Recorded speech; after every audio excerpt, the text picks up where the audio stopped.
In mid-October 2024, I had the opportunity to tour via car the great Second World War battlefields at Normandy, France. If you plan to do this yourself, you can have a great trip at an affordable price. In this video, I will discuss tips for a fun trip to Normandy.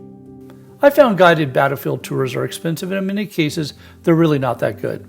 While there are advantages having things taken care of from end to end, it comes at great cost with fixed schedules.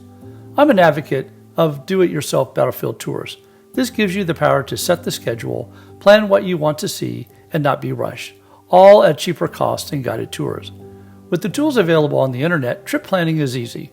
Driving in France, especially Normandy, is straightforward, and having a car allows you to set your schedule and explore. A few housekeeping details before you travel. 1. Purchase an international plan from your mobile provider. Google or Apple Maps work great.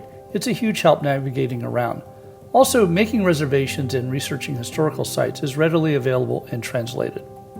2. Travel with at least 2 credit cards. Ensure through your bank the credit cards can be used in France. Very few locations take cash. Everything is credit cards. I'd recommend taking only a few €100 for walking around money. 3. Since you'll be driving, I would go to AAA and get an international driver's license. It costs $20 and most places don't require it, but just in case, it's good to have one if your rental car agency asks.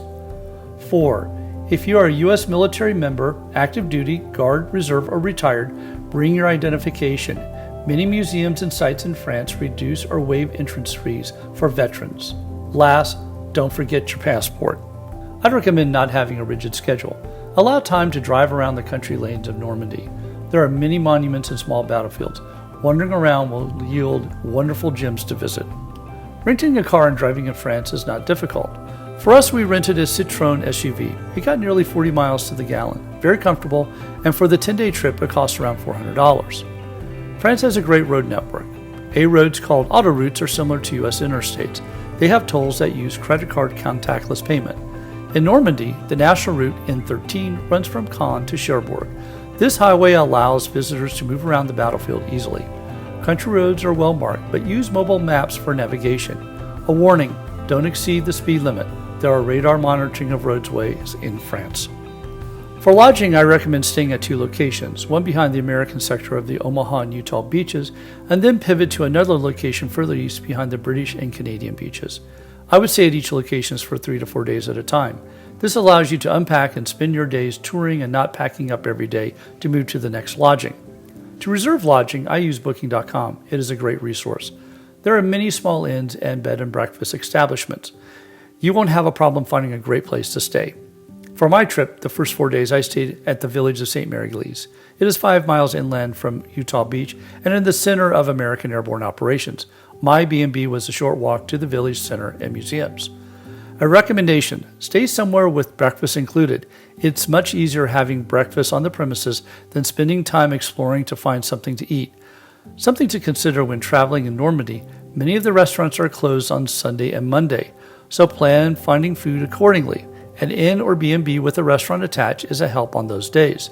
Also, unless you are visiting in the high season of the summer, many of the restaurants in the smaller villages close by 8 p.m.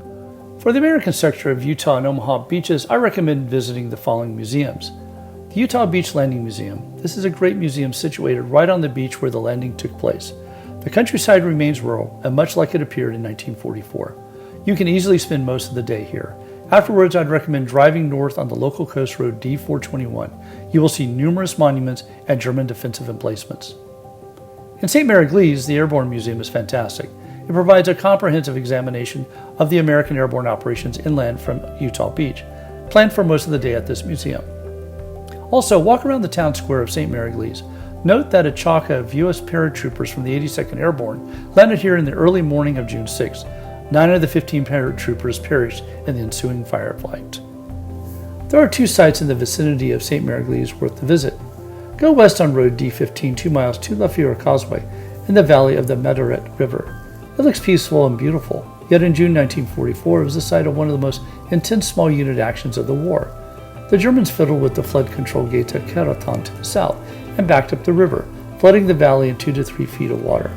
The only way across was the elevated road, exposed to German fire from the farm buildings and church across the valley. This site has the famous Iron Mike Memorial. Read the citation on what the American Airborne accomplished. They had to gain the causeway and access the open country that wasn't flooded.